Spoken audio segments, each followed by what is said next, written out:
Hello and welcome back to another episode of the Capes and Lunatics. It's that time again. It's another Secret Wars 2 episode. It is the penultimate episode of Secret Wars 2. Take a drink, Lilith. That's right. I am Phil, and joining me to, trying to keep us safe from the Beyonder and just chomping at the bit to get that Avengers issue. It is.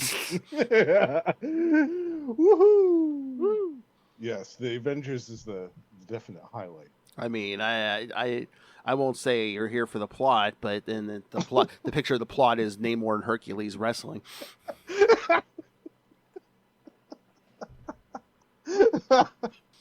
It needed more dimly, more soft light and saxophone in the background. Oh my!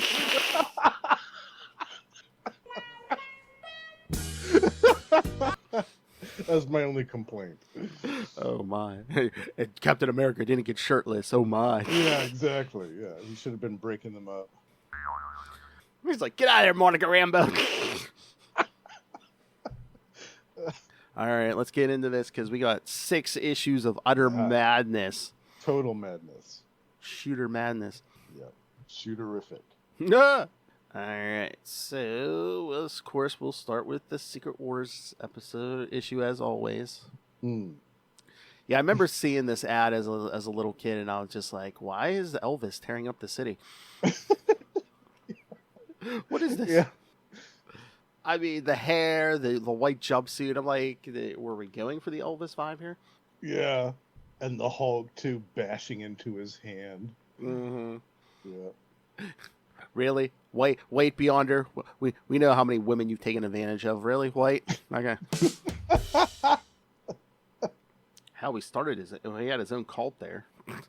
That's true. All right. Should have called it the White Event. Oh, hey-oh. All right, so... All right, get the synopsis here. All right, Secret Wars 2, number 8 from February 1986. Betrayal! Exclamation point. Writer Jim Shooter, penciler Al Milgram, inker Steve Leola, colorist Christy Scheel, letterer Joe Rosen and Rick Parker, and editor Bob Budiansky. Frustrated over his recent interactions with the superhero community on Earth, especially Dazzler, the Beyonder has returned to the suburban home of Owen Reese and his girlfriend Marcia, where he unleashes his frustrations, causing universal-wide destruction. Should run for president. Calming the Beyonder down. Owen suggests he talks about his problems and quietly repairs the damage caused by the Beyonder. Having him stretch out on a couch like a therapist patient, Owen and the Beyonder travel through time and space to see the root of the Beyonder's problem. They start at the beginning in Beyonder Realm, where, although the Beyonder cannot recall what it was like before he became aware of Earth's universe, he can recreate the event that caused him this awareness. Here we go, kids, here's the reveal. When Owen looks through the pinprick through reality, he is shocked to see the event that caused the rift was the accident that gave the Molecule Man his powers. This shocks Owen, and he has no explanations to the Beyonder. When the one from Beyond asks if Owen was responsible for creating him. Daddy. And not that kind of daddy, kids. Yes, Daddy. Coming, Daddy. This is the best drop.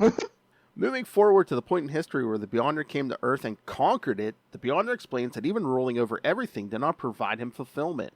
Even when he attempting to win the love of Dazzler, was met with disaster. When pushing the Beyonder to talk more about his lost love causes the Beyonder to become more irritable. When visiting the time that Doctor Strange put him on the path of enlightenment, scroll down, kids, angers the Beyonder as he now thinks it was a crock. He points to the time that he attempted to get those to find their true potential and his failed attempt to get Puma to realize his potential by slaying him. Returning back to Owen's apartment, this trip through the Beyonder's past has done little to change his mood. In fact, it has done worse, and he is ready to wipe out the entire multiverse so that there is nothing but him. Man, he's gone full dude, bro. I mean... Yeah.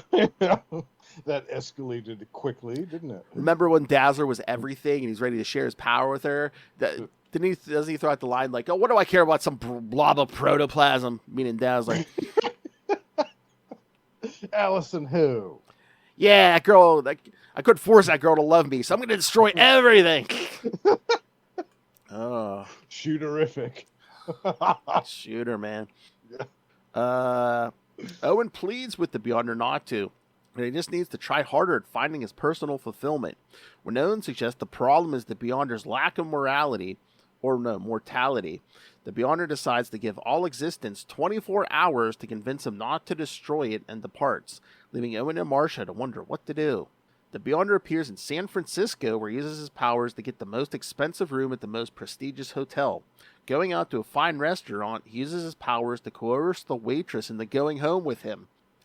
Finding these excesses not enough, he decides that he should destroy things that he doesn't like and is about to destroy San Francisco with his powers when the girl he brought with him suggests that it's mortality that is the problem. God. So even post-nut-clarity is doing nothing for the Beyonder at this point. There's no hope. I used to calm him down. Now ain't no hope. He has sampled the finest superior puss the planet had to offer. There's nothing left for him to sample. Superior puss. He's got to go over to DC and try some of that there out. I will destroy this I heard there was somebody over here named Big Barda. Oh! Going to destroy this multiverse and travel over to this other one and have a hot. So there was a missed opportunity. And have a hot tub party with some beings called Big Barda and Power Girl. And Black Canary. You're welcome, Ray. Zatanna. Abracadabra, and I'm spent. All right. Not liking the same answer, he uses his powers to make her elderly. But seeing her afraid at being aged, he changes her back, telling her to enjoy her supposed fleeting moments of mortality before he destroys the universe. Deciding to leave, he is attacked by the X-Men, whom he easily manages to fight off, deciding that destroying them outright is beneath him, and their end will come soon. When Phoenix attacks him with all her might, even this is not enough. As he chokes the life out of her, he asks why the X-Men were foolish enough to go on a kamikaze run against him. When Rachel tells the Beyonder he came and endangered San Francisco, knowing that it is under the X-Men's protection was reason enough. Realizing that Rachel's correct, the Beyonder teleports away. Witnessing this from a view screen, Owen believes that the Beyonder is coming to destroy him and uses his powers to create a dome around the city, hoping it will be Beyonder-proof. The Beyonder, on his way elsewhere, finds the effort hilarious and uses his powers to shatter it with ease, leaving Owen to clean up the mess before anyone is hurt. He killed Death. Oh yeah, I'm gonna This bubble's gonna stop him. This dome is gonna stop him. Yeah. Yeah. Appearing in the desert of the American Southwest, the Beyonder goes looking for the Hulk and is attacked by the Brute. As the Hulk furiously pounds the Beyonder to a pulp, the one from beyond realizes the Hulk seems to be more savage than ever before. Stopping the Gamma Spawn monster, he peers into his mind, wondering what happened to Bruce Banner since their last encounter, and is shocked to realize that Banner and the Hulk are two separate beings. And again, there's kind of a continuity problem here, because the Hulk is talking, and you remember when Byrne was writing this, when you pulled Banner out of the Hulk was a grunting, growling. Yeah, it was basically like... He was an animal. Yeah, just a beast. Yeah, just a mindless rampaging... I guess. Oops. I guess, I don't know, maybe that wouldn't have been as interesting. Yeah. You can't concentrate either? Yeah, me too, bro. Me too. Yeah, I know the feeling. Yeah. The Beyonder, employing his virtual omnipotence, effectively evaluates the Hulk's potential strength, deducing that it is infinite. Seeing the Hulk as some unchecked being of raw power, reminding the Beyonder of himself. He lets the Hulk go so that he can be alone for a while. Back at the home of Owen and Marcia, Owen begins pulling in energy from across the multiverse, hoping that he can either use it to destroy the Beyonder or use it to save himself and Marcia, spiriting them away to the Beyonder's universe where they can hide. When Marcia realizes how scared Owen is, she tries to comfort him by pointing out the Beyonder must be interested in what Owen has that he does not. Her. The Beyonder, meanwhile, pays a visit to Peter Parker, the only being in the multiverse that he has come to like. Wow. when he asks him about human mortality and why it makes fulfillment so easy, Peter has no questions, but points to a time when he rescued a roof jumper who, despite the fact he was committing suicide, reached out to be saved in the end. When Peter has no easy answers, the Beyonder becomes more angry than ever and tells Parker that he may have saved the universe from ultimate destruction before leaving. See, kids? Spider-Man plays a big part in these things. Yeah. First Secret Wars, he beats the X-Men's ass, and then in this one, he might be talking the Beyonder down from from destroying everything. His final hump, the hump that destroys the universe. Oh my God, that's how he's gonna wipe everything out. The white event. Our universe is just one giant superior puss to him. Superior puss. No, anything but that. Outside, he is attacked by the New Mutants who were informed of his location by the X-Men. The Beyonder, not wishing to be bothered with mere children, easily swats them aside and begins heading back to Owen's home. Oh, we'll get to this when we get to the New Mutants issue. I mean, I swear, he treats them worse than anybody. Yeah. Oh, man. They're children. He treats them worse than anybody, I swear, in this whole Secret Wars 2 event. Harsh. Yeah. There, Owen is busy trying to pack up whatever he can, having decided to flee the multiverse. However, Marcia convinces Owen to stay and fight. Owen decides to do so, unaware that Marcia has come up with another plan should Owen fail to destroy the Beyonder. When the Beyonder arrives, he's about to tell Owen he has decided to spare existence when Owen attacks him. Seeing this as an unprovoked attack, and that Owen intended to try to destroy him all along, the Beyonder is about to destroy him when Marcia gets on her knees. She begs for her life, telling the Beyonder that Owen means nothing to her and to destroy him and spare her. I'll S your D and no killing. She goes all Homelander, kids. Oh my God. Owen is completely shattered to hear this and collapses into a heap on the floor while the Beyonder kicks Marcia away in disgust. Ashamed at what she had to do, Marcia flees the scene, leaving the Beyonder to see how worthless Owen is without the love of his life with him. Watching this display, the Beyonder decides to maintain a temporary reprieve for the universe to once more give its total offering a last look before wiping it all out. Outside, Marcia flees to her car in tears, upset that she had to hurt the man she loves most in order to save the universe, and leaves the city in shame.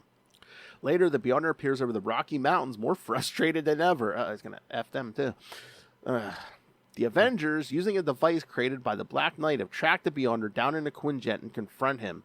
However, the Beyonder attempts to blow them all away with an energy tornado. Shut up, Lilith. And all the Avengers, save Captain America, are caught up in it. Furious that the captain managed to jump away, the Beyonder grows in size and grabs the Star-Spangled Avenger, telling him that perhaps he can provide some insight on the human race, a race that is about to face extinction. All right, Justin, how would you thoughts on this totally sane issue? Oh man, this is a mess. I know. I had forgotten about this one, and all the weird stuff with the Molecule Man and Marcia, and just it's cringy. There's a lot of it in this issue that's super cringy. Oh yeah. Yeah. I mean, there's been some cringeworthy moments in this thing, but I mean, it's getting cringier. We're getting full cringe here, folks. Yeah, I feel like this is padding. This whole issue is just padding. We're getting to 9. Yeah, we're getting to 9 issues. Yeah. It's almost like Jim Shooter didn't know what to do towards the end of this and was just kind of throwing whatever at the wall. And it's not seeing what would stick to it. And it seems like we're doing a last Hail Mary run. You try to get sales up, maybe, because I'm just like, okay, we're not doing Raw, we're not doing Micronauts. Again, we're back to Spider-Man, we're back to X-Men, we're back to the Avengers. Hulk. Yeah, the Hulk. Yeah. Yeah. Got all the X-Men right there on the cover. Fantastic Four. Yeah. Yeah, it's just this whole issue's weird to me. And I also had some problems with the art, which was weird. Yeah, like some of the times that we had close-up of Molecule Man's face, I just remember thinking, damn, I know Al Milgram's capable of better than this. This must have been a rush job. That's what I was going to say. I wonder if there's time constraints on it. Yeah. Yeah, or the inker skipped those panels or something. I don't know, but it just looked off. It didn't look like Al Milgram to me. No. It looked shabby. Yeah, shabby. it seemed like there was something to it. Yeah. Yeah. So I don't know, man. I don't know how I would rate this issue. Like in the 9-issue limited series, like I would probably put this one towards the bottom. This one wasn't great. Yeah. His the Beyonder and in his anger, he's like I said, he's a dude, bro. Now he's a narcissist. It's just Oh, I can't find all over the place. I can't find fulfillment. So he's not saying he's destroying the universe. He's saying he's going to destroy the multiverse. So is he going to everything? He's going to destroy every Marvel reality. You know. Yeah, just because he can. Yeah, and I get it from the aspect of he's this omnipotent being who's basically like an infant. Yeah, he's a child. And I get it. He's having a temper tantrum whenever he's going to destroy his newfound toy or something. But I don't know. It's just the way that it's portrayed here is weird. It's very strange. Yeah, and I mean, I don't know. I just feel like sometimes Shooter makes it. He's too powerful. It's like he's like he's either going to stop himself or outwit himself. It's like nothing can stop him. We've already seen the Eternity and all of them. They can't stop him either. So it's like who the hell's going to stop him? Yeah, it's crazy. And that's the thing. Like when we talked about the beginning of this series, like that's the problem this series has is when you have a main character that's this powerful that can basically do anything. Yeah, that's an enormous limiting factor on the types of stories that you can do. Yeah, that's like stories like I was thinking about this today. It's like you do like a truly cosmic story. You need to be a damn good writer because it's like something like this. Yeah. I mean, you make the Beyonder too powerful. It's like, okay, I know how this is going to end. He's going to decide to stop himself or something like that. He's not. Yeah. You show nothing in this universe can stop him. Right. I was thinking about it today. I was like, I wish that in an alternate universe, we had been given a Secret Wars 2 that was written by Jim Starlin. Oh. Could you imagine that? Holy shit. It would be incredible. Oh, my God. Mark Grunwald. Oh, yeah, that too. Definitely. With his novel. Although I could see him doing Secret Wars 1 and then Starlin doing Secret Wars 2. Yeah. It seems like more his. But I just wonder with like Secret Wars 2, if you get Grunwald, like with his encyclopedic knowledge of the Marvel universe, especially at this time, he would probably this would be like their Crisis on Infinite Earths. He would hit every every character who's appeared in a Marvel comic at this point. Yes. Yeah. And then we could get the artist to do a splash page of all of them. Be like, hey, are you done with Crisis on Infinite Earths, George Perez? We need you over here to draw Secret Wars 2. Yes. I think, what was he doing at this time? I think he was doing Wonder Woman, wasn't he? Maybe. This is like, late 85, early 86. So, I mean, he's literally, I think he might still be doing Crisis on Infinite Earths. So. That's true. He could, a year's worth of work at least. Yeah. Wow. All right. What did you think of this one, Phil? Did you like it, or did you have the same thoughts as I? Again, it's so cringeworthy. It's like, all of a sudden, I love Dazzler more than anything. Oh, she doesn't want anything to do with me. Well, F that blob of protoplasm. I'm gonna go out and pick up a waitress.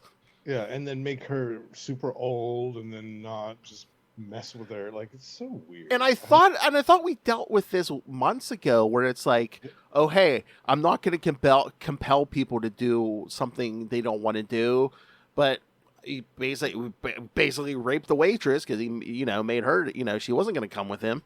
Right? Yeah. In more ways than one. Yeah. Come with me if you want to live. I don't get it. It's bonkers. I know. I mean, and again, with so many crossovers, you're getting so many different interpretations of the Beyonder too. It's just like, is he evil? Is he misguided? It's all over the place. Yeah. All right, and if you think things go on bad enough, you want to get the New Mutants, so we see how he treats children. Oh man, this is harsh. For some reason, he's wearing a suit and tie on the cover. Yeah. All right, very dapper. Yes, New Mutants number 37, March 1986. If I Should Die, writer Chris Claremont, and again between here and Uncanny X-Men, I swear Claremont's been writing the Beyonder like he's pretty much complete evil. Yeah, definite I don't know. antagonist. I don't know if that's just his take on the Beyonder, or if Claremont's like angry that he has to do a Secret Wars 2 crossovers. Could be a little of both. Writer Chris Claremont, penciler Mary Wilshire, inker Bill Sienkiewicz, colorist Glennis Oliver, letterers Tom Orzalski and Lois Bahalis, and editor Ann Nocenti. And the New Mutants are spending an evening watching a John Wayne movie at Professor Xavier's School of Gifted Youngsters. As Danielle Moonstar talks to her parents on the phone, she wonders how she would tell her parents about how she recently became a member of the Valkyrie, when she suddenly sees each of her teammates' idea of death manifested over them. Frightened by this vision and remembers seeing a similar image around Wolverine recently, Danny abruptly hangs up and runs out of the room.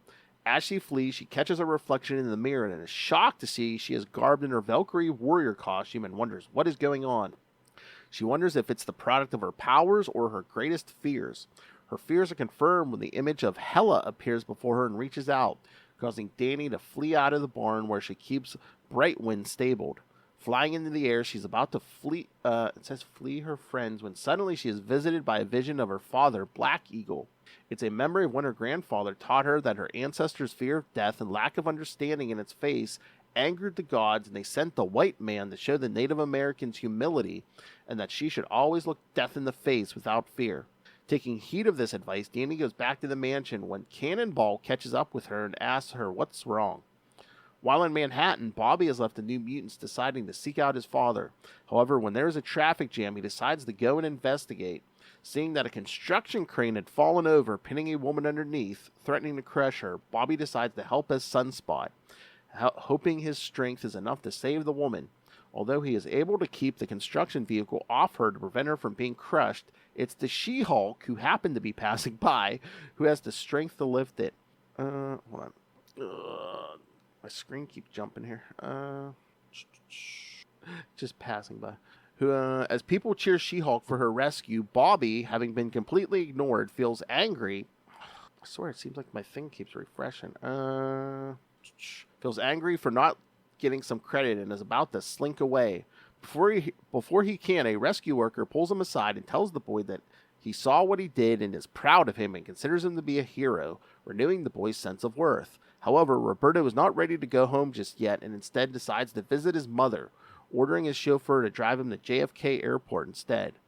Back at Xavier's mansion, Danny and Sam return to the mansion when the Beyonder appears, frightening Warlock and alarming the other New Mutants. The Beyonder is furious at their previous rejection of his gift of fulfillment and has come to eliminate them all. Ileana steps up and says that she will bear the brunt of the blame and willingly sacrifices herself for her friends. The Beyonder then eliminates her. Furious that Ileana was killed, the other New Mutants strike back, but despite their powers, they are no match for the Beyonder. He easily deflects back attacks from Magma and Cannonball, swatting them away. When Mirage attempts to use her illusion-casting powers, he floods her mind with every evil on Earth. And when Karma attempts to possess the Beyonder, he wipes out her mind.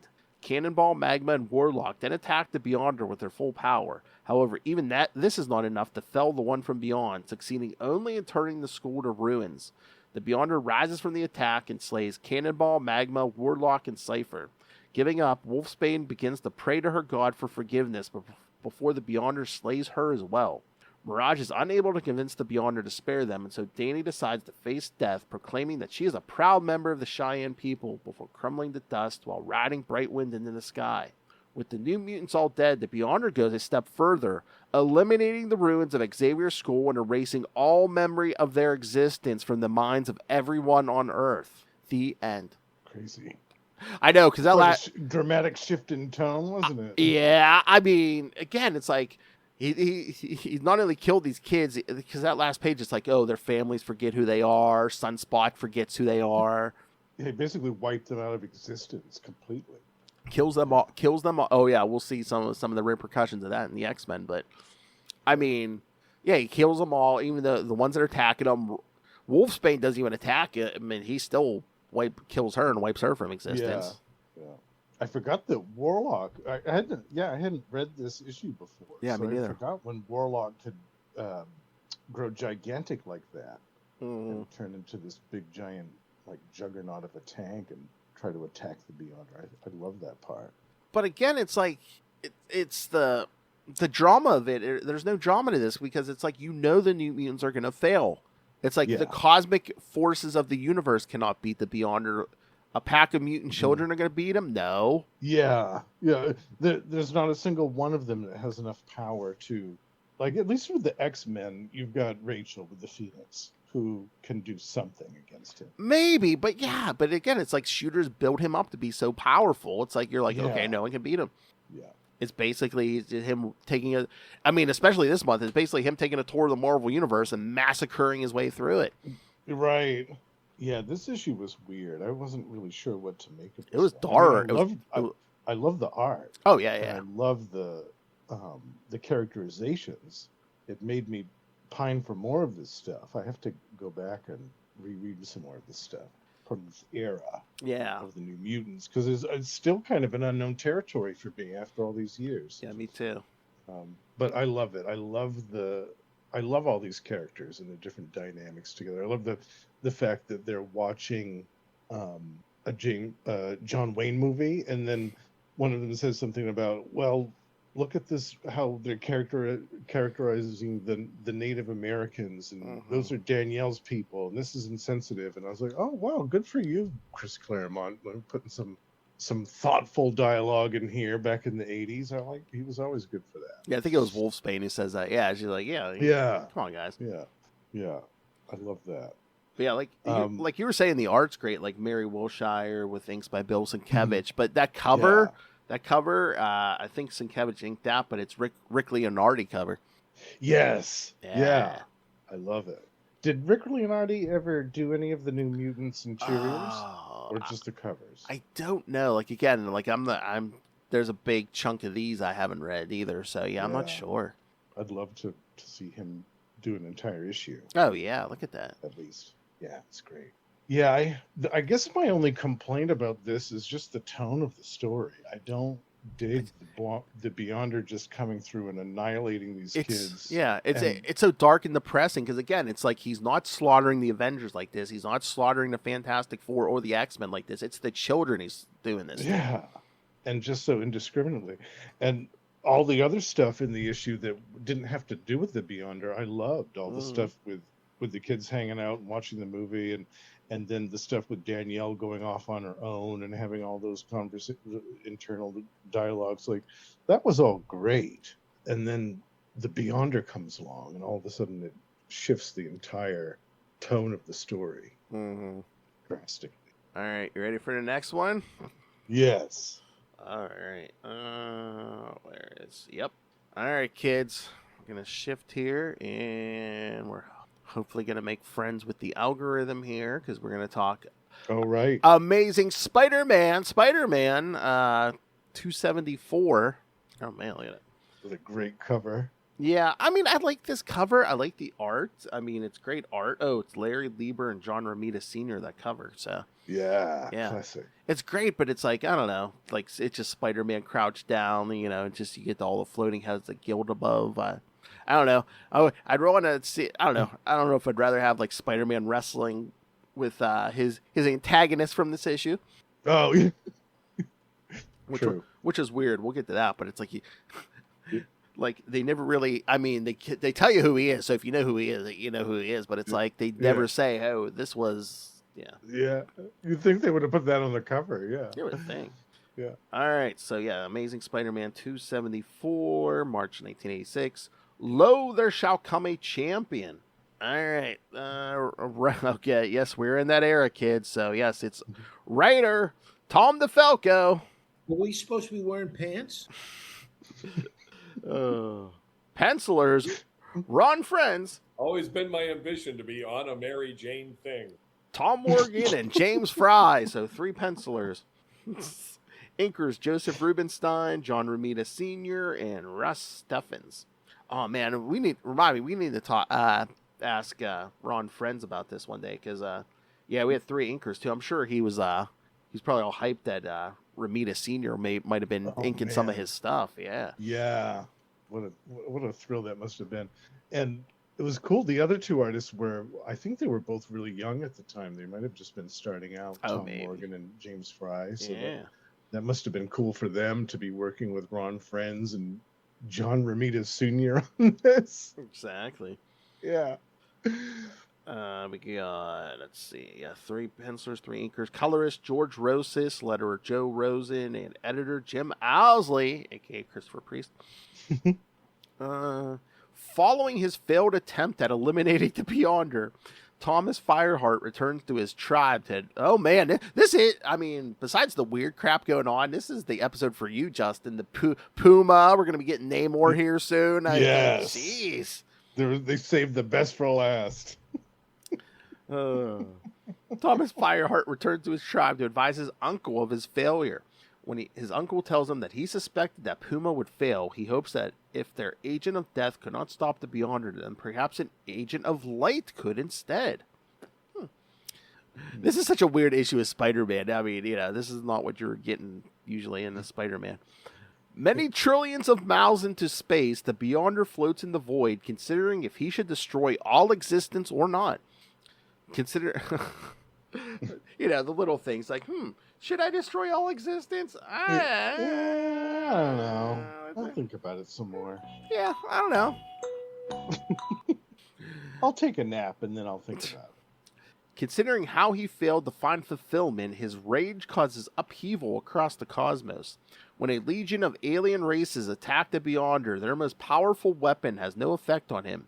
In anger, the one from beyond not only eradicates his attackers from existence, he also destroys their homeworlds and the worlds of every race that ever interacted with them.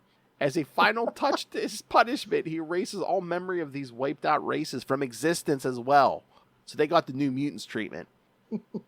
So in the Marvel Universe, we had a bunch more alien races, but the Beyonder destroys them and wipes all memory of them from the universe. So. I feel like that's a plot that needs to return. Yeah. One of the lost planets comes back. Oh, yeah. Yeah. Bring us the Beyonder. We can't. In his hellish netherworld, Mephisto watches over this and becomes angry that the Beyonder has snuffed out so many billions of lives and every soul was denied to him. With the Beyonder's consideration to destroy the universe approaching, Mephisto begins plotting to find a way to stop him, as the destruction of all that is will end his existence as well. As he plots, he is suddenly visited by the Beyonder himself, who detected his thoughts and came to start his destruction by wiping out Mephisto's realm. Another way of how the hell we're going to stop the Beyonder. He can read people's thoughts at a whim, so. Yeah. Mephisto, however, begins discussing the Beyonder's origins and history, how he came to Earth, and the cosmic powers that be could not stop him. However, Doctor Strange sent him on the path to enlightenment. However, after the Puma failed to destroy him and the Molecule Man's betrayal, he has come to the conclusion that existence must be wiped out. However, Mephisto appeals to the Beyonder, telling him that there must be some who are worth living that he has met on his travels. When the Beyonder admits that he has met a few, Mephisto makes a wager with him, pitting one of these beings against one of his own forces of evil to grant the multiverse a reprieve. The Beyonder agrees to this wager, but on his own terms. He decides that if Mephisto's champion of good wins, he will let everything continue to exist for another 24 hours. He then selects Spider-Man as Mephisto's champion and selects the demon Zarathos as his, promising Zarathos, if he succeeds, he will be free from Mephisto's imprisonment until he destroys the universe. After the Beyonder dispatches Zarathos to Earth, the two begin monitoring the contest from a screen created by the Beyonder. I love Mephisto's like, who shall be my champion? Thor? Silver Surfer? And Beyonder's like, now you get Spider-Man. It's like, what? Be lucky it wasn't Daredevil. Oh my god. Yeah, there's got to be somebody worse. Iron Fist. Oh! Burn. Speedball. Burn. Squirrel Girl. Oh. The lowest member on Gamma Flight. Burn. Okay, who can I get to battle Zarathos? I'll give you Hawkeye. Burn. Right? Peter Parker's at the hospital with Aunt May, Anna, and Mary Jane visiting Nathan Lubinsky, who is still recovering following his heart attack. After they depart, Peter is invited to go see the Christmas show at Radio City with the others, but with a freelance assignment with the Bugle reaching its deadline, Peter declines and departs. As he changes into his Spider-Man costume and web slings across the city, Peter's mind wanders to his worries about Nathan's hospital bills, his lack of money, and the bind he is in for buying Christmas gifts from Aunt May. He soon arrives at a warehouse where the Bugle was tipped off about a car ring that was about to be busted by the NYPD. As Spider-Man snaps photographs, he overhears the crooks plotting to assassinate the Kingpin that evening at 6 o'clock when he goes for his regular dinner at the Century Club. Before Spider-Man can learn any more about the attempt, the police bust in and arrest the crooks. As Spider-Man silently leaves the scene, he thinks to himself how the assassination of the Kingpin would be for the better of the city, but his sense of responsibility cannot allow someone, even someone as evil as the Kingpin, and his titties, to be murdered in cold blood. As the wall crawler swings away, he is suddenly confronted by the visage of Zarathos, who envelops him in a cloud of brimstone, causing him to drop down to the rooftops. As Spider-Man regains his bearings, his spider sense goes off, and he is shocked to see that he is being attacked by his old foe, the Green Goblin. The minute I said Green Goblin, I just heard Russell in my head. It's me, the Green Goblin! Ah! Yeah, you gotta get a drop of that. Yes. That. Yes, I'm talking of Spider-Man. I need that. Yes. Yeah.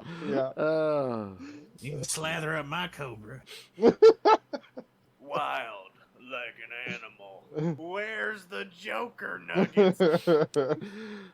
Thinking it an imposter, Spider-Man is even more shocked when he manages to unmask the Goblin and sees that it is Norman Osborn. Unable to believe that Osborn is still alive, which is so funny because, 10 years after this, yes, Norman will make his big return. Right, yeah, just give it a few years. Yeah. Unable to believe that Osborn is still alive, Spidey struggles with his attacker until the Goblin crashes into the side of a building.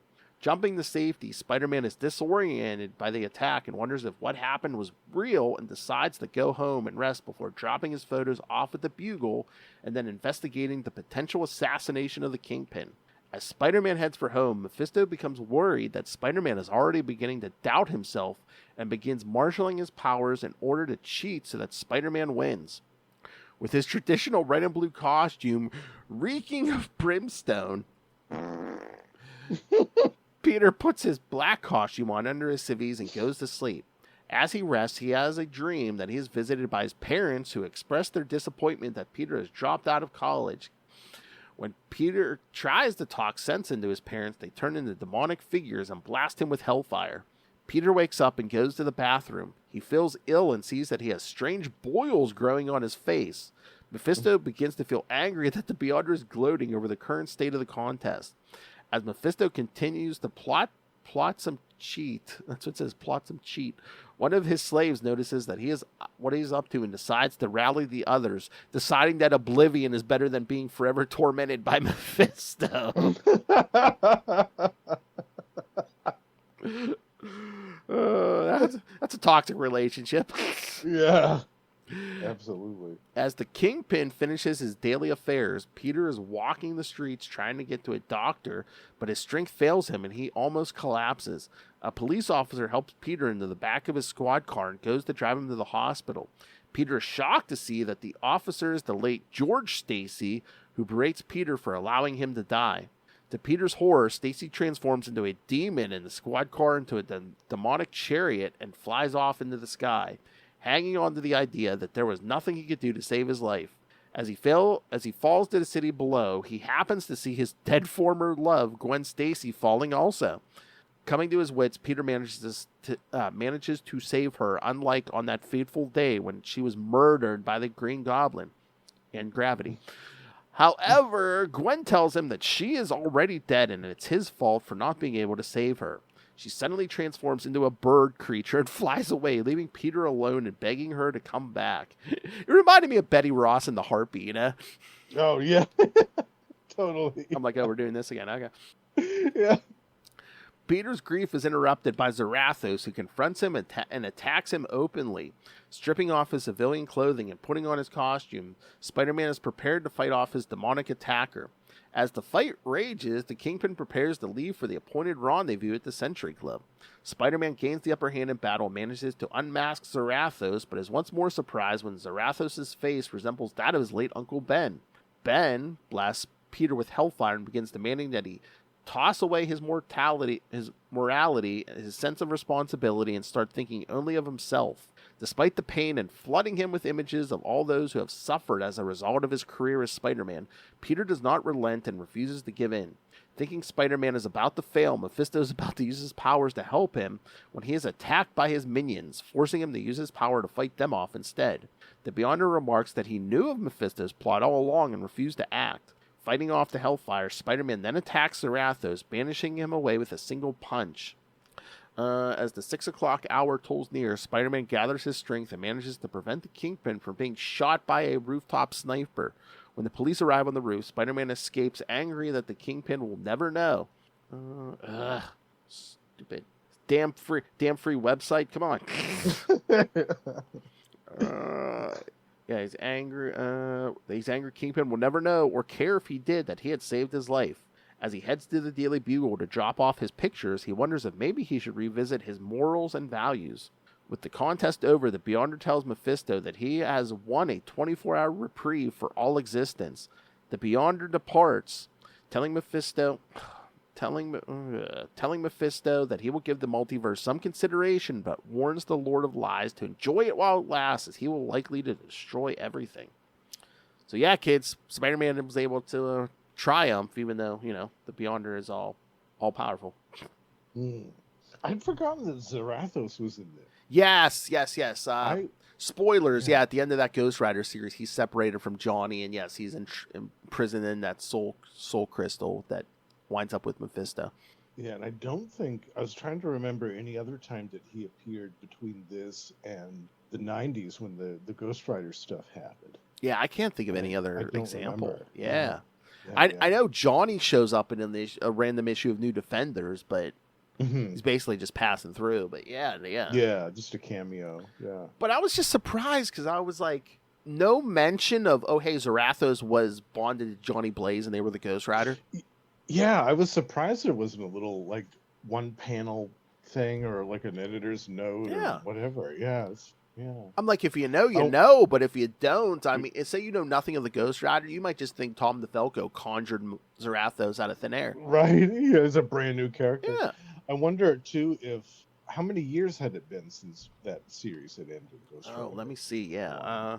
And again, I mean, this is the 80s, so I don't think they reprinted that series at this point. No. Like, I know they started reprinting some of that original Ghost Rider stuff, like when the 90s series started. But yeah, at this point, they hadn't. I don't think they were. Yeah. After they saw how popular Blaze was becoming when he had that Hellfire shotgun. Yes. And the new Ghost Rider. At the time, the 90s one.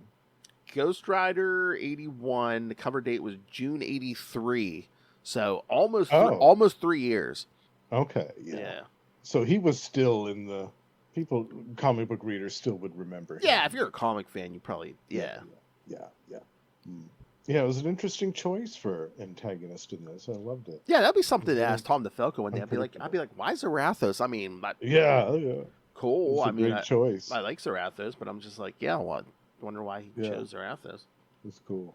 But yeah, I'd say so far. I mean, we're like halfway through. This is my favorite issue so far of this month. This was great, and the art was great too. Yes, yes. Two classic artists and two newer artists, and it all looks consistent and all looks good. Because you always have that worry when you have multiple like pencilers and multiple inkers, like something's going to go awry. And no, I mean this. For 3 pencilers and 3 inkers, this issue came out pretty damn good. Yeah, it looks good. Yeah, it looks really good. All right, ready for the next one? I know you're waiting for it. Oh yes, you know it. All right, kids. No, it's not one of Justin's wet dreams. Yes, no. Avengers 265. The Rage. With Hercules and Namor on the cover there. Yeah. And a blonde biscuit, Steve Rogers. Indeed. Oh my. I mean, he's not blind anymore, but the Beyonder does have Captain America's body. That's Oh my God, that's what he tells all those helpless women. I could do this all day. Hey, baby, you want to help me hump the universe out of existence? That's the multiverse's ass. Oh! Oh my Lord. I mean, you really want to get dark. He, grabs a couple women and he's like, you know what? As long as you keep me satisfied, the universe keeps going. Yeah, right? Uh-oh. All right, we're going to have to take this in shifts, ladies. All right. Yep. All right. Avengers 265 from March 1986. Eve of Destruction. Writer Roger Stern. And, yeah, I couldn't get Will. I'm trying to get Will for some of these. He loves this era of Avengers. Yeah, I remember this is one of his favorites, yeah. Oh, yeah. He read it. He was reading Avengers constantly until a certain era killed his love of Avengers. Spend it. I'm right there with him. Happened simultaneously. Penciler John Buscema, inker Tom Palmer, colorist Christy Shield, letterer Jim Novak, and editors Mark Grunwald and Howard Mackey. Yeah. Following their encounter with the Beyonder, Captain Marvel, which is Monica Rambeau, Black Knight, Namor, and Hercules have been flung across the countryside in an energy tornado. As the group struggles to free themselves, Captain Marvel manages to disrupt the energy tornado by transforming into her energy form and disrupting it. Combined with Hercules clapping his powers together, but I guess they mean his hands. All his powers in his hands. I guess. Crashing on a farm, the Avengers recover and apologize to the farmer whose property they smashed. Realizing that Captain America is the prisoner of the Beyonder, the Avengers determine who should lead them in going back. When Namor and Hercules argue over leadership, they almost come to blows when Captain Marvel steps in and breaks the two apart, shaming both of them over their behavior during a crisis.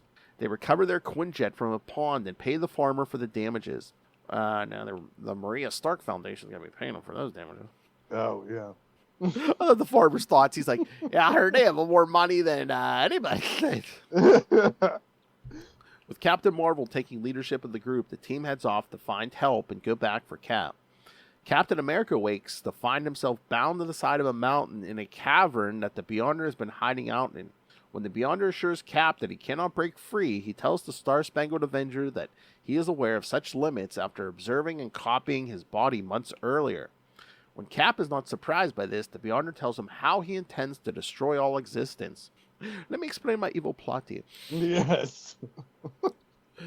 And again, do you really think the Beyonder wants to do this because he keeps threatening it to everybody? He's like, I'm going to do it. I'm going to destroy the universe. 24 hours. I'm going to turn this car around. I'll do it. 24 hours. Okay, you won the bet. Okay, I'll give you another 24 hours. Yeah. This time I mean it. God, is he threatening to destroy the multiverse or dealing with Iran? Come on. Oh, Beyonder. More like Baco. Meanwhile, the Avengers have been unable to find their teammate, the Wasp, and their calls to the Fantastic Four and X-Men have gone unanswered. With no other options, they realize they will have to face the Beyonder alone.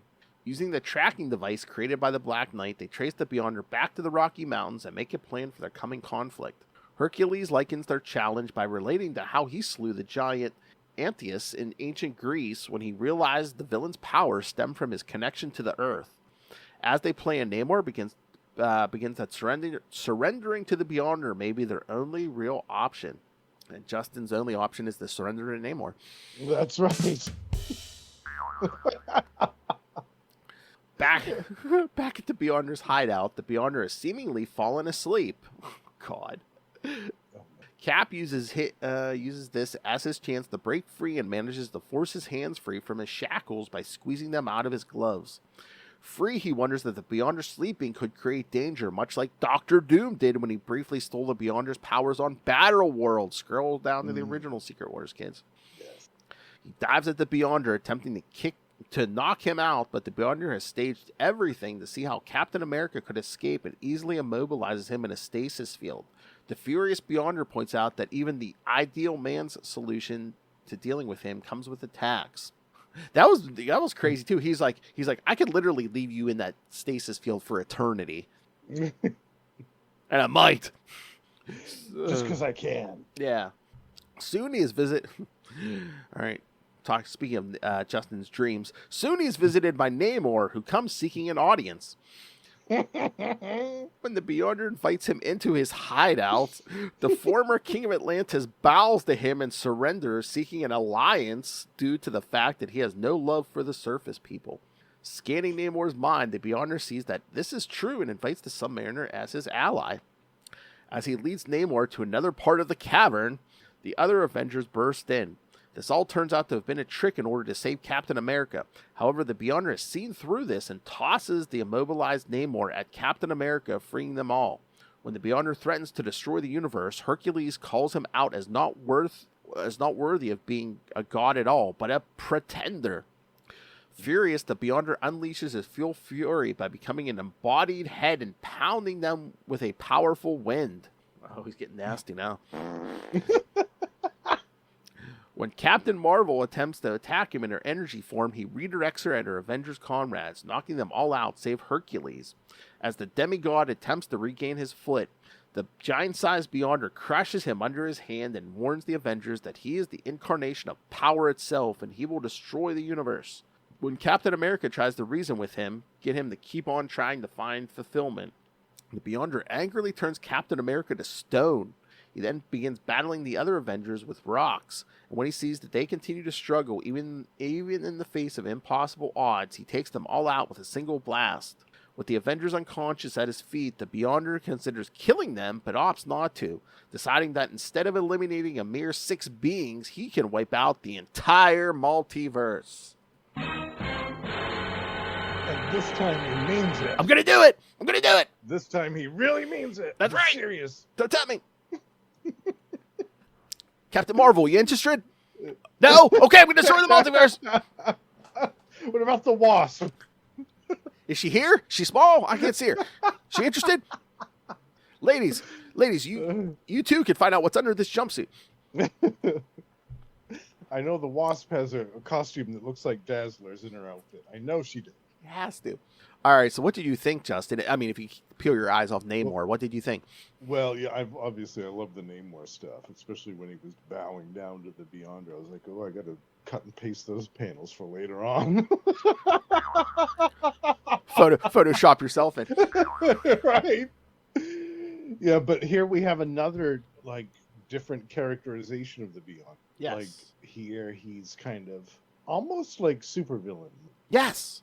And trashing the Avengers single-handedly throughout the course of this issue. He's got this red jumpsuit on, like he looks like a supervillain. He's acting like a supervillain. Yeah, a lot of these issues he's acting like a supervillain. The Spider-Man issue, he's basically, let's do a human experiment. Yeah. Yeah, and he toys with them. He's like, I could read Namor's mind. I knew that this was subterfuge. You are fools. And just whatever they do or say to him, he just lashes out at them with impunity. So it's like he's losing his marbles as these issues are progressing. I was just waiting for Namor's mind ain't that deep. I can read his mind in an instant. Superior puss. Exactly. He was waiting to get back to Marina. Oh yeah. I was gonna say. Tell me, humans, what is superior invisible puss?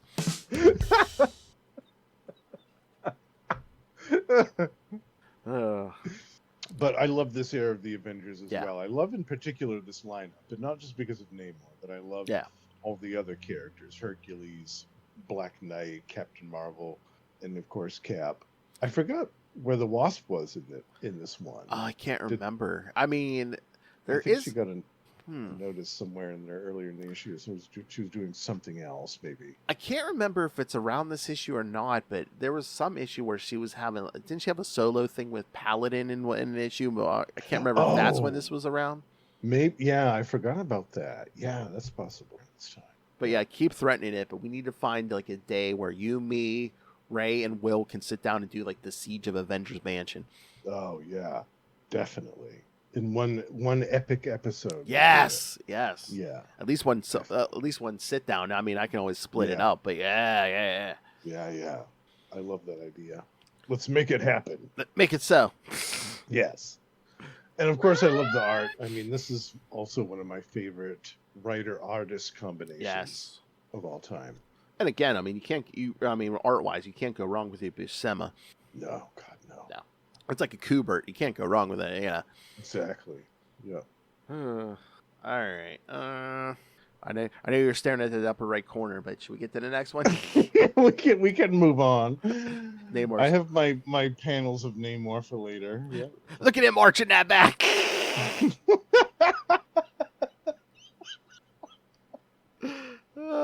Flap those little wings for me. Look at her arching that back. Look at that. Oh my God. Oh, that's naughty.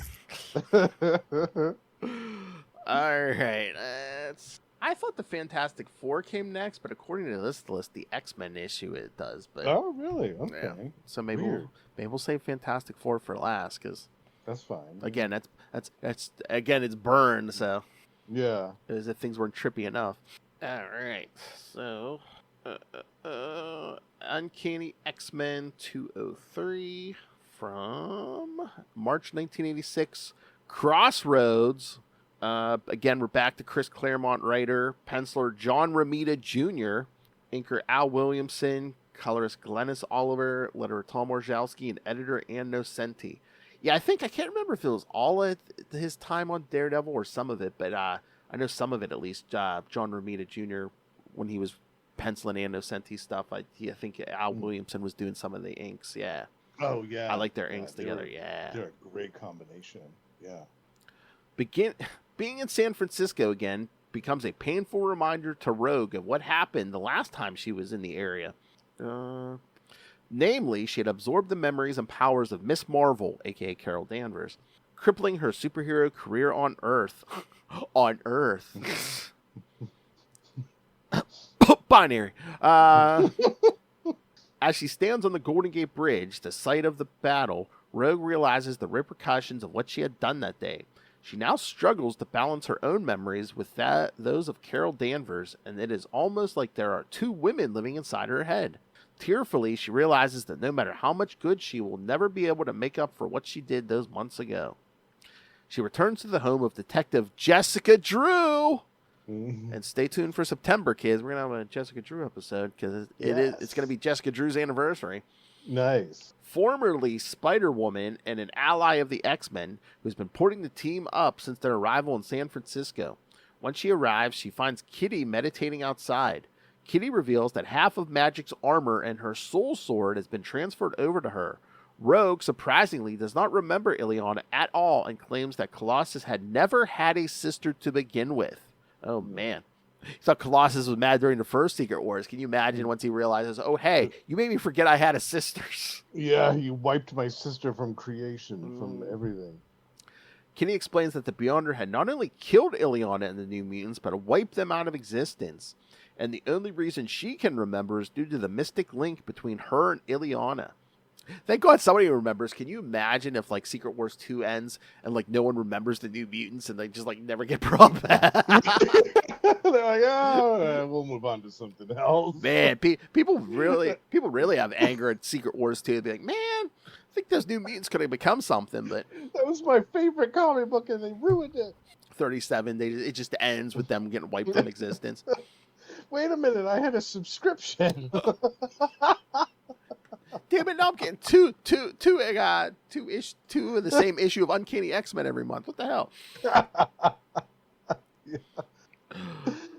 Yeah, they wouldn't have done that because they had to have at least 2 or 3 X-Men. Oh yeah, once New Mutants came out, I don't think we've ever gone back to one X book. No.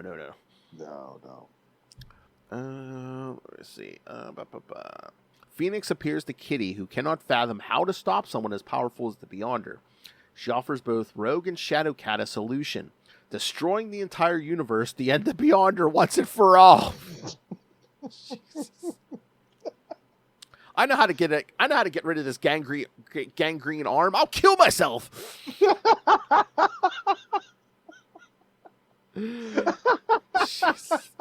Oh, Claremont.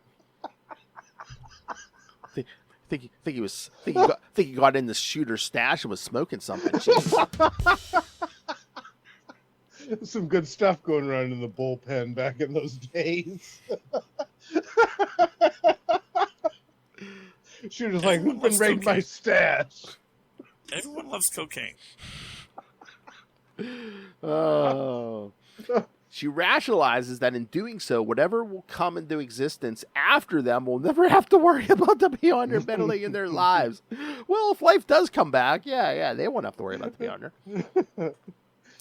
She goes on to explain that she needs the life forces of her friends to power the mission. Shadowcat and Rogue, both her and Carol Danvers' personas, agree to give up their life forces willingly and die. Overhearing this, Jessica Drew confronts Rachel and offers her life force as well. Rachel enters Drew's home and finds that most of the X-Men are sleeping and assumes that Colossus, Wolverine, and Magneto would follow her and absorbs their life forces without waking them. When she enters Storm's room, she finds the X-Men's leader awake and waiting for her. She tells Rachel that she is wrong and begs her to stop. Rachel, steadfast in her mission, refuses to stop this insane plan and takes Storm's life force without her permission, believing that the ends justify her means. Surging with power, Rachel abandons her humanity and flies off into the stars. Witnessing the Phoenix leave the Earth troubles the Watcher, who believes that history might repeat itself with Rachel Summers as it did with Jean Grey. In space, Rachel comes across the crippled Starjammer and establishes a link with Professor X. Learning what she intends to do, the professor begs her to stop as well. However, Rachel will not listen and absorbs the life force of Xavier and the entire crew of the Starjammer. She then travels to the world where the M'Kraan crystal is kept and easily defeats its defender, Jafe. Entering the crystal, she is confronted by the souls of those whose life forces she took. She reveals to them that she intends to unleash the Neutron universe being contained within the crystal in order to wipe out all existence and create a universe devoid of the Beyonder. Storm attempts to appeal to her one more time, but Rachel refuses to give in. However, when she connects with the M'Kraan crystal, she is linked with every living being in existence and realizes all the lives that would be snuffed out of existence.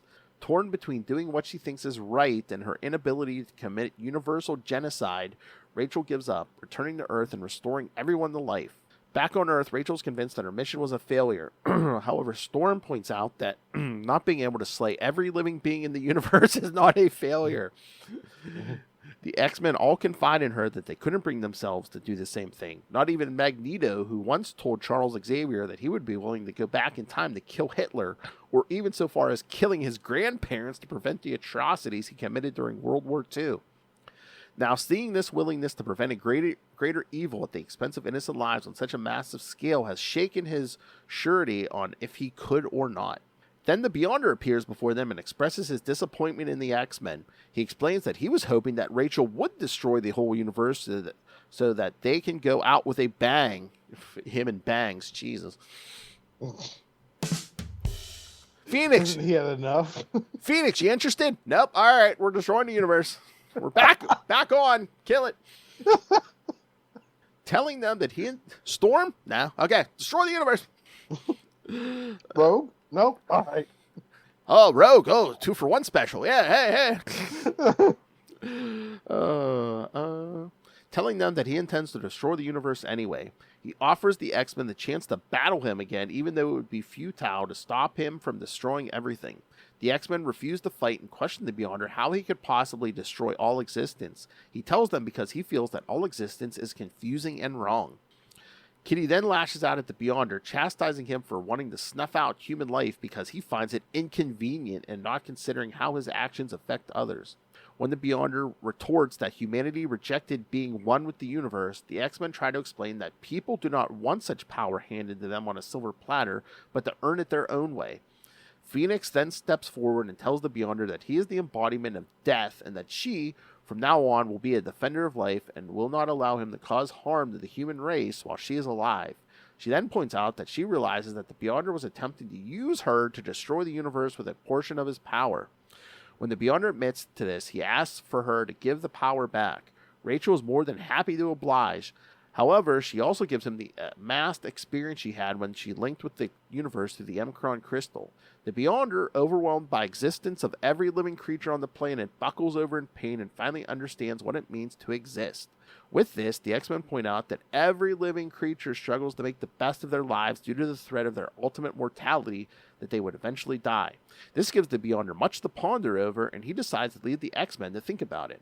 As he teleports away, he warns the X-Men that their days may be numbered and not to squander them. With the Beyonder gone, Colossus asks his teammates if they made a difference, to which Storm says that they did. No matter what happened, they tried their best to make a difference. The more you know. Yeah. I was just waiting for it, because again, Beyonder's wiping people from existence. I was waiting for him to be like, oh, hey, Rachel, I'm going to send you back to your original timeline, wipe your memory of any of this happening. You don't belong here. Yeah, put her back. Yeah. She's the biggest threat to you here. Right. Besides the Molecule Man, she's the only one that's been able to really do anything. Yep. I'll send you back to your timeline. Boom. Yep. No, they still have a lot more stories to do with Rachel, so they weren't looking to get rid of her yet. Although that would happen a few years later in a very terrible way. I remember when that finally did happen, I was like, ew. Wait, what? Better. What, with Rachel? It was in an Excalibur issue, yeah. She swapped places with a time-lost version of Captain Britain called Britannic. Oh, yeah. Oh, Lord. That was something. But that didn't happen for, gosh, I think another 10 years. So Rachel was around for quite a bit. I loved the art in this issue the most. Yes. I thought the story was bonkers, but the art, I always felt like Claremont and Romita Jr. had a really good working combination too. Together with their run on the X-Men. I really love their stuff together. Yeah, I mean, Romita Jr. worked well with so many people. I mean, yeah, with Claremont, of course, and Nocenti on Daredevil. Oh, God. Yeah. Like I said, Al Williamson inked that, too, and that was beautiful. Yeah, that was great stuff. And his early Iron Man stuff as well. Oh, excellent. Yeah, I love the art in this more than the story itself. Like, I can't really get into this whole supervillain Beyonder stuff. It is what it is. But I mean, again, it's like the Beyonder's so powerful, you really can't do much against them. But it's like a lot of these issues, especially the Claremont issues, is basically just like the Beyonder shows up and just like, you're a bad man. You're a very, very bad man. Yeah, right. Don't destroy everything. Don't destroy the entire multiverse. That is wrong. Yeah. Don't do it, okay? Destroying the universe is bad, okay? You shouldn't destroy it. Being a supervillain's bad, okay? Don't be a dick, okay? I remember the first time I read this, looking at the cover, I thought, oh, here we go. We're finally going to have a fight. Yeah. X versus the Beyonder, here we go. That would have been something if they were like off, like, they're all on some like higher plane. They're like throwing galaxies at each other and stuff. Yeah. Yes. We got one of those. A fight with Rachel and this other, I forgot what his name was. He was some type of sorcerer in Excalibur. And it culminated in the big Excalibur number 50. It was a big deal, but there was this big cosmic battle with Rachel and this other creature, and it was fantastic. I was trying to remember if like, is Rachel already all powerful here, or was like Claremont slowly like raising her power levels as time went on? I don't remember. I just remember in Excalibur she was extremely powerful, but there were quite a few stories where something happened to either incapacitate her or limit her powers or something. Yeah. I missed that. I love, again, corner box. Love it. All those heads in the corner box. Yes. Nightcrawler still wasn't showing up, although I did peek ahead. The next issue is a solo Nightcrawler story. So yes, it said, what happened to Nightcrawler? You'll find out in the next issue. I believe Arcade is in it. So oh yeah, that what's your whistle, kids? Yeah. The following issue is a Nightcrawler. No Beyonder, and it's a Nightcrawler solo story. So yeah, that's a good one. Oh my God, did you watch X-Men 97 today? I haven't yet. No. Oh, I believe I'm excited though. I believe it might be the penultimate episode. There's either one left or two left, but oh yeah, wait till you get to the end of that one. You're gonna be like, oh, this is what we're doing at the end. Okay. Oh, I love it. Yeah, I've been loving this season the most so far. Oh, it's so good. Yeah. I almost forgot. Then I was like eating dinner. I was like, oh yeah, I can watch X-Men. That's right. Yeah, we have a new one. Yes. That's like we got a new TV, a 75-inch TV, and my wife's just shaking her head. Nice. My wife was just shaking her head when I was like, oh my God. I was like, because it was right before like X-Men 97 started. I was like, I can watch X-Men 97 on this. I can watch Batman Cape Crusader on it. Oh my God. Yeah. That's right. Cape Crusader starts soon. Oh, it's on. It's on, baby. Oh, it is? Yeah. Oh. Yeah. Oh, gosh. Was it Friday? It dropped Friday. Well, it dropped all 10 episodes on Friday. Oh, okay. For some reason, I thought it was this week. No. Oh. No, you can watch it now. Oh, wow. And again, I'm doing this weekend. And I think I'm dropping this episode, the episode after. So if you're listening to this on the podcast, you probably already heard our talk with JMD Mateus, who wrote episode 5 of the current season of Batman Cape Crusader. Yeah, I think you're going to enjoy it, Justin. Yeah. Oh, I know. I bet. I know I am. It's a Christmas episode, and a certain. So let's just say it might have a supernatural bent to it. Ooh. A certain supernatural character. Yes. I see the road that you're paving, and I love it. I was like, oh, what episode did he write? And then I saw his characters in that episode. I was like, okay, that's his. I know it's his. I don't even have to look. I know it's JMD Mateus. Very nice. Yeah, but the whole season's good. I think, I'm like in the middle of episode 8 right now. But yeah, it's good. All right. One more issue. Yes. And again, if Shooters Beyonder isn't wacky enough for you kids, we're gonna get some more John. We're gonna get some John Byrne Fantastic Four. God, just what I need to see on my cover. Beyonder ass. That's the multiverse's ass. Oh hey, I mean yeah. There you go, Justin. An unobstructed view of a copy of Captain America's ass. There you go. Yeah. Very nice. All right, Fantastic Four 288 from March 1986, Full Circle. Somebody slacking. He only wrote and penciled this issue. John Byrne, inker Joe Sinnott, colorist Glennis Oliver, letterer John Workman, and editor Mike Carlin. Tracking, and again, this is kind of continued from the previous issue, but they kind of give you the recap as you read this issue. Tracking his sister Sue's distress signal to the Latvian embassy, the Human Torch easily fights his way past the robots that guard the building. Smashing his way through the front doors, Johnny makes short work of the other guards and almost blasts an old lady named Sarah. Oops. Sarah explains that she came to the embassy, it says with her daughter, but that's not her. I'm sorry, that's like her neighbor. Her neighbor, Peggy MacArthur. As it turns out, Peggy's husband Norman had been acting strange of late and began talking in a strange accent. I love. She's like, yeah, some kind of German accent or something. Making Peggy a prisoner in their own home. Norman fashioned a costume based on that of the old Fantastic Four villain, the Invincible Man, and went into the city to attack the Fantastic Four.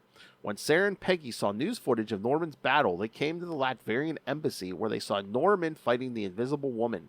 Not wishing to see her husband hurt, Peggy then struck Sue over the head, knocking her out. Unmasking the Invincible Man, Peggy was shocked to see the mask of Dr. Doom underneath that of her husband. Sarah fled and Peggy was captured. Sarah was on her way out when she ran into the torch. So yes, the comic book trope of I have a mask on under my mask. Yes. Classic. Doom, only Doom. Telling the elderly woman to find safety, Johnny rushes off to find his sister and finds Reed, She-Hulk, and the Wasp instead and helps them fight more Doombots. The reunion is... Here's the Wasp! Yeah, that's what she was doing. There we go. I think her, She-Hulk, and Sue were at the beauty parlor or something, and yeah, they saw... I don't know if they saw, on the news, the Invincible Man. Yeah. The reunion is brief when they are suddenly confronted by Doom, who fells the four heroes with a sonic blaster device. When the Fantastic Four revive, they find themselves bound in specially made cages that counteract their powers. Before the Fantastic Four, Wasp, and Peggy MacArthur, Doom explains that he intends them to witness his greatest triumph before killing them all.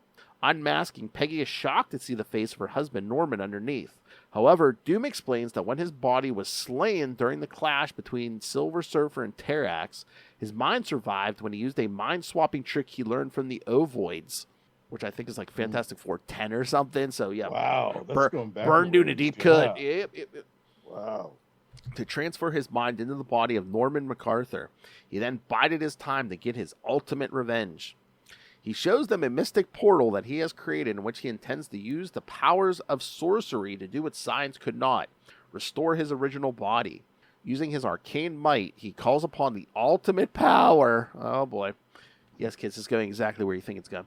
And much to the surprise of those gathered, succeeds in summoning the Beyonder. However, despite Doom's attempts to subjugate the Beyonder, the one from beyond, no longer having patience for humans, easily defeats them. When Richards protests killing Doom, the Beyonder frees him and asks why. Can you imagine? Who summons me? I see no ass here. I see no superior puss. Who dares summon me? Who's wasting my time? I'll destroy the universe. Superior puss. Don't think I won't do it. 24 hours, Bring I'll me do Dazzler. it. 24 hours, I'll do it. Bring me Dazzler. She can change him. When it's pointed out that the Beyonder does not recognize Doom as he sees people's auras, and since Doom is in a different body, his aura is different. Richards theorizes that Doom acted as though he never met the Beyonder before and acted as though he was clashing with She-Hulk for the first time as well.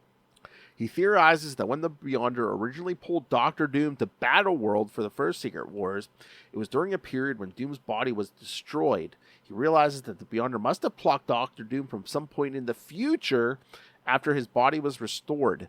When the Beyonder confirms this, Richards warns him against killing Doom, as it would alter history so that Doom was never sent back in time to participate in the Secret Wars, and the possible consequences could destroy all time.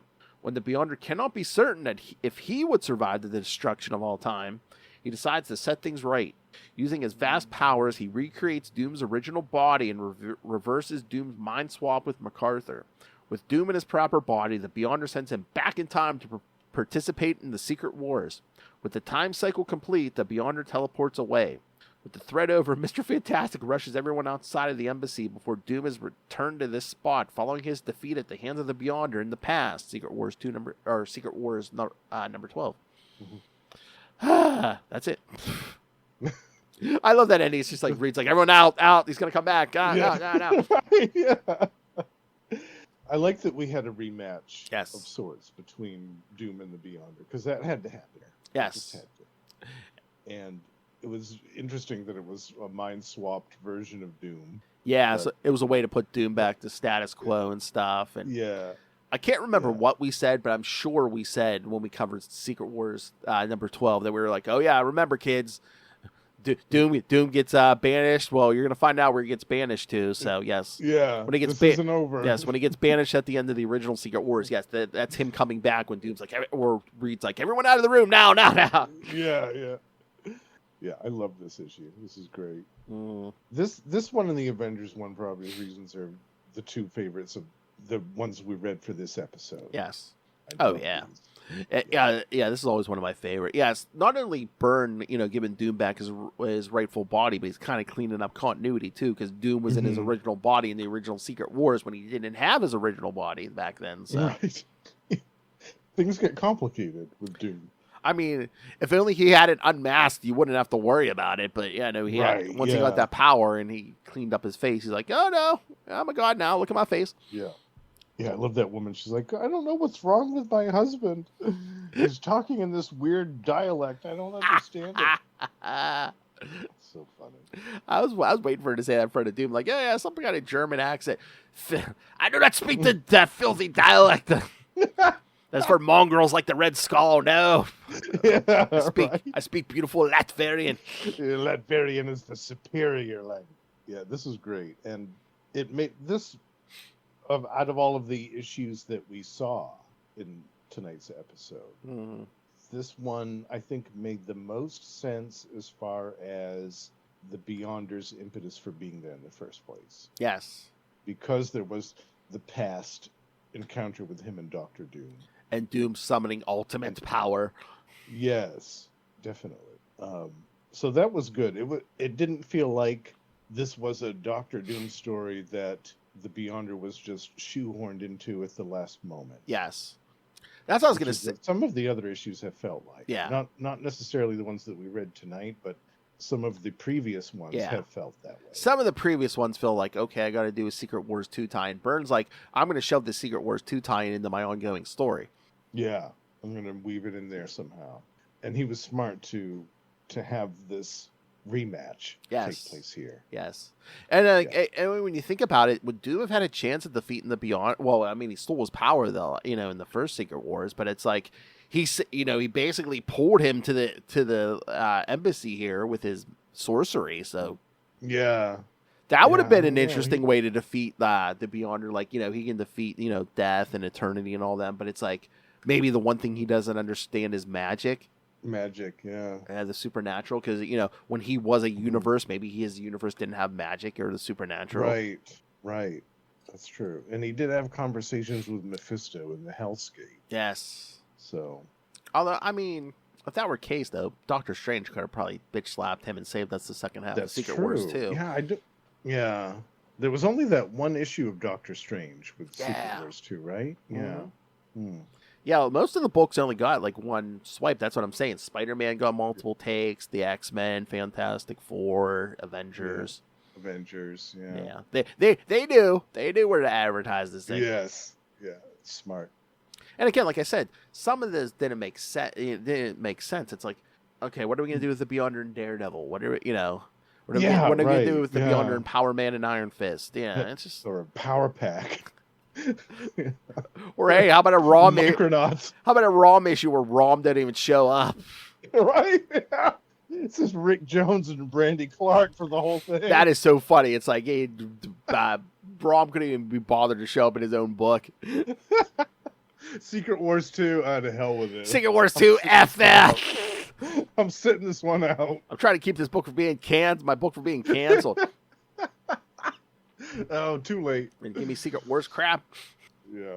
So funny. Yes. But yeah, no, I mean, was this the only issue we got this month where the Beyonder wasn't like, I'm going to destroy the universe. I'm telling you. I mean, he was angry in this issue, but he wasn't like, I'm going to destroy everything. Just try me. It's not like he's like, I just whipped the Avengers ass, so don't try my patience. He basically just shows up and he's like, who summoned, who dares has the balls to summon me? Mm-hmm. Oh, Doom again. Okay. Oh, you. I remember this jerk. Although at first, I mean, I don't think he recognizes them because like he even reads like, don't you recognize the armor? And he's like, no, I don't pay attention to that stuff. He's like, I see his aura, I don't recognize it. And then Reed's like, look deeper. And he looks, he's like, oh, you. Oh my god, it's so funny. So yeah, so when he banishes Doom at the end of Secret Wars, he returns to the end of this issue. Meanwhile, Claw, when he gets banished, I don't think you see him again till the Daredevil issue. Oh, I think you're right. Yeah. It was like an Anno Senti, but it was like right before she came on Daredevil full time. It was like a kind of like a fill-in issue. Yeah. Yeah, I remember that one. It was weird. It was good though. It was really good. All right, Justin. Any other thoughts on? No, this was a nice little. I mean, I'm glad that this is almost at its conclusion because I feel like there wasn't a whole lot more they could do with this story. Yes.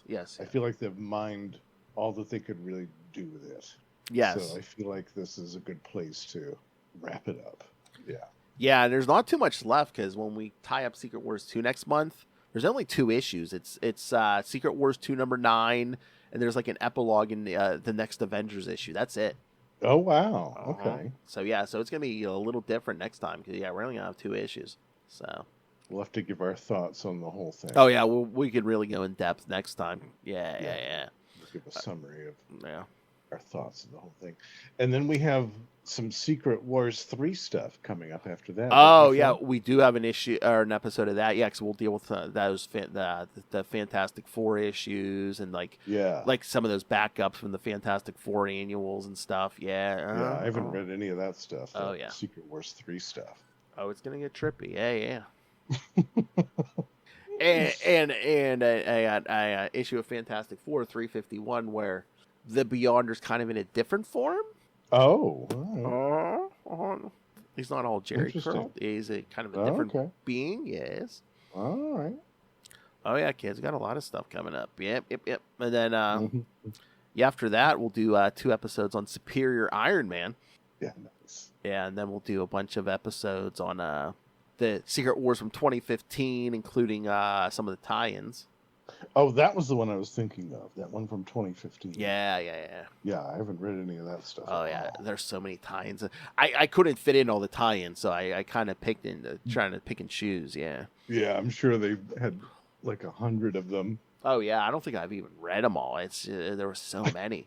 I remember like me and Charlie were covering it, and it's like I would buy some of the miniseries. Charlie bought some, and I still don't think we got everything because there's so much stuff. Yeah, they went all out.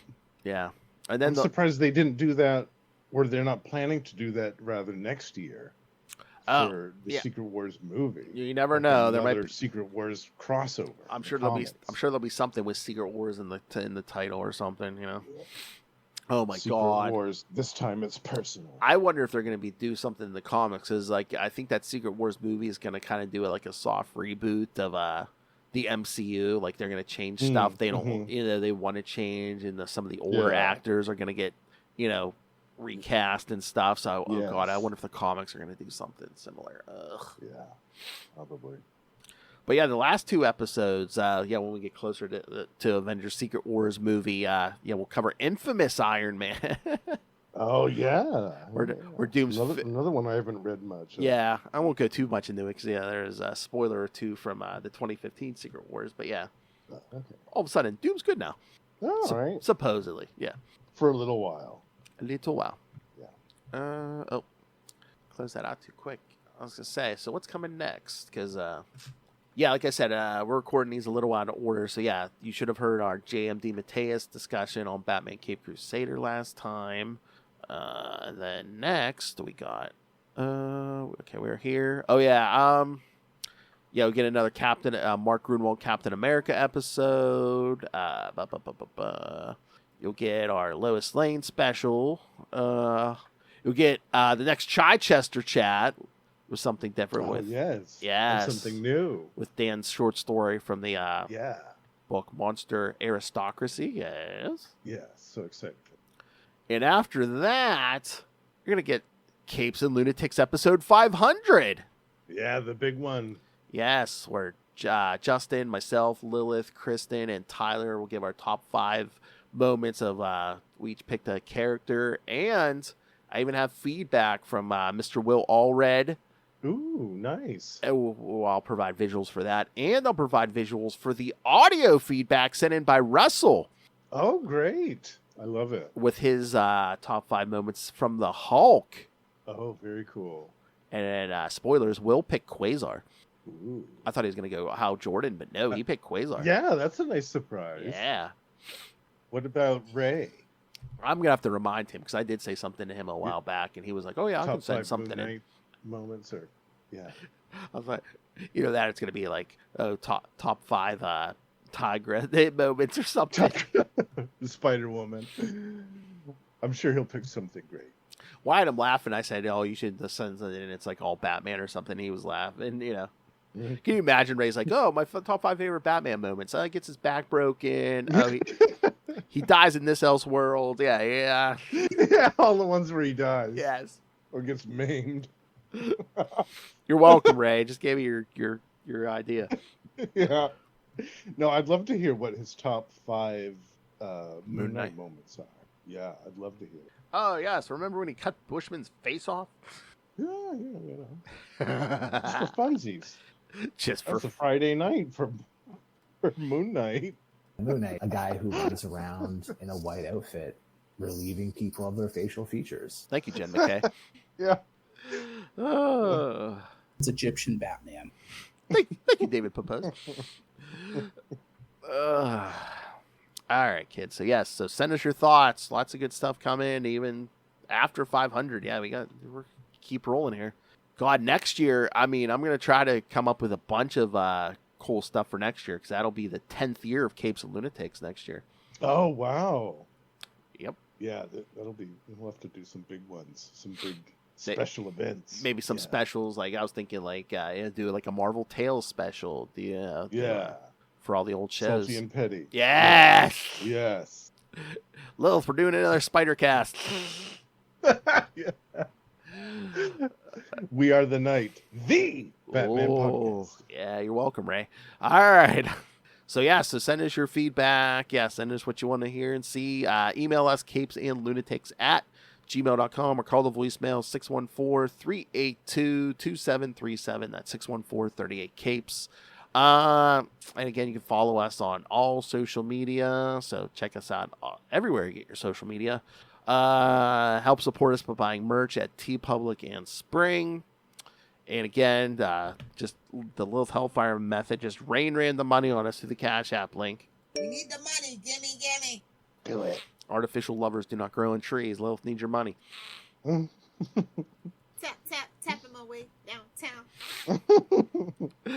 And of course, the Patreon, where again, not only do you get at least one exclusive, uncensored episode a month, you get early access to all of these episodes. Like this episode, you could have gotten early.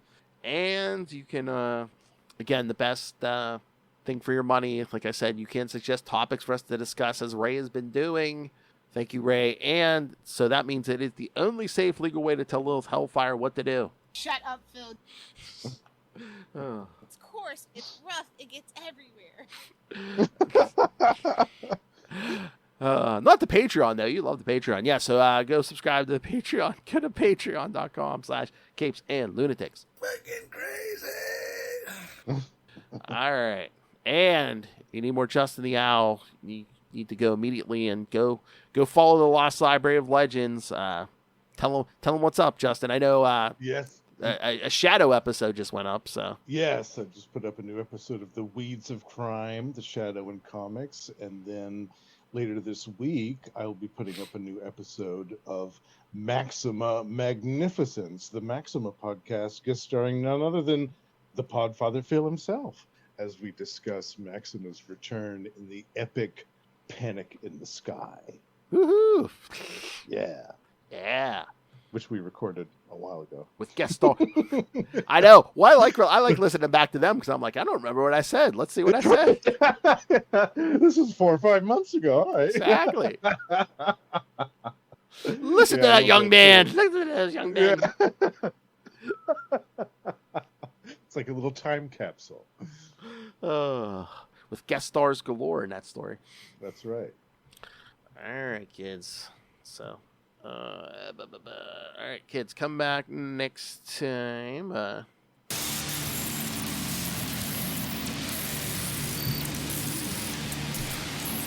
Again, next month, Secret Wars 2 comes to a conclusion.